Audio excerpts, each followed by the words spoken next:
Surat district cricket એસોસિએશનની ચૂંટણી માટે મતદાન ચાલુ છે। સ્ટેડિયમ પેનલ અને હેમંત કોન્ટ્રાક્ટરની પેનલ વચ્ચે સીધો જંગ છે।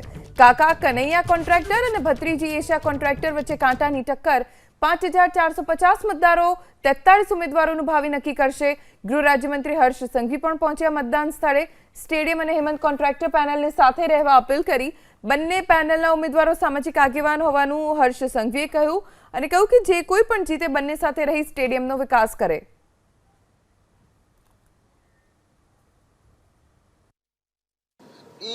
એક વ્યક્તિ એ પોતાની અલગ જ આઈડેન્ટિટી ધરાવે છે અને આ તમામ વ્યક્તિઓ જે જીતે એ બી અને કદાચ જેને મહેનત કર્યા પછી કોઈક વાર પરાજય થાય તે લોકો બી સ્ટેડિયમ માટે બી આપણા વિસ્તાર માટે બી અને શહેર માટે બી એટલા જ ઉપયોગી છે।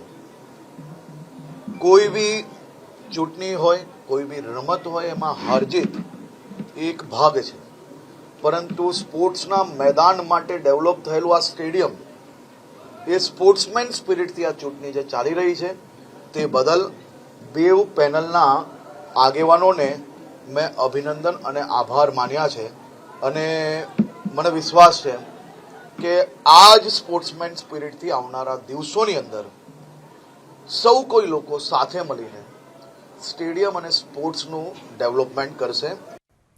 સુરત ડિસ્ટ્રિક્ટ ક્રિકેટ એસોસિએશનની ચૂંટણીને લઈને સાંસદે નિવેદન આપ્યું છે।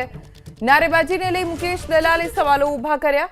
મતદાતા પ્રવેશતાની સાથે બંને સંસ્થાઓ તરફથી નારેબાજી થાય છે। નારેબાજીના કારણે મતદાતા પર અસર થાય છે। બંને પેનલના સમર્થકો નારેબાજી કરે છે તેવું સાંસદે કહ્યું।